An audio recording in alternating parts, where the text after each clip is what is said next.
coloured carpet. The gardens at Blackwood Park were extensive and elaborate. Once they had been the jewel in its crown, but now, with only elderly Patterson and a simple boy to maintain them, they were overgrown and out of bounds. Alice's daily walk, non-negotiable, Miss Lovelock was a great believer in the benefits of fresh air, was over the rough parkland, past sheep that eyed her with hostility. After 11 days, it had already taken on a familiarity that was oppressive rather than comforting. 11 days. Was that all? The unsettled feeling in her tummy was back as she thought of all the days that yawned ahead until Mamma came home. She stopped, focusing on the white swirl of her frozen breath and the poker-like plants at the edge of the water. Bulrushes, Miss Lovelock said. Alice had heard of them in the Bible story of Moses, but had never seen them before she came to Blackwood. There certainly weren't any on the banks of the Serpentine, or by the round pond in Kensington Gardens, or any of the other places she went for winter walks with Mamma, sometimes followed by tea at Maison Lyons or Gunter's. Or, if they had got cold and wet, crumpets at home, toasted together in front of the parlour fire. She stared hard at them, making herself notice their compact shape and velvety texture, because noticing those things distracted her from the sick, hollow feeling in her tummy. She would have liked to break one off, to take back up to the house so she could sketch it with the beautiful set of pencils Mamma had bought her for Christmas. 12 different colours like a rainbow in a tin. But she suspected that wouldn't be allowed either. Grandmamma had taken the pencils away when Alice had arrived, for safekeeping. Drawing was not encouraged at Blackwood Park. "Alice, come along, child, quick march!"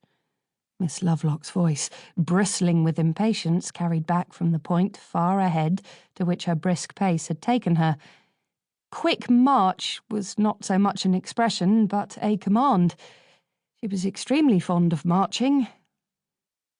Everything about Miss Lovelock was brisk and no-nonsense, from her lace-up shoes and mannish ties to her fondness for arithmetic and Latin verbs, subjects with exact answers and no room for what if. Mamma said that what if was always a good question to ask. She turned it into a game that they played on the top of the motor bus. What if you could be invisible for a day? What would you do? What if animals could talk? What if Parliament was filled with women instead of men?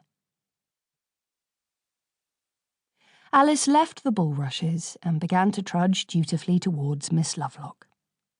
The governess's arms were folded across her wide chest, and even at this distance, Alice could see that her brows were drawn down into a single black line of exasperation.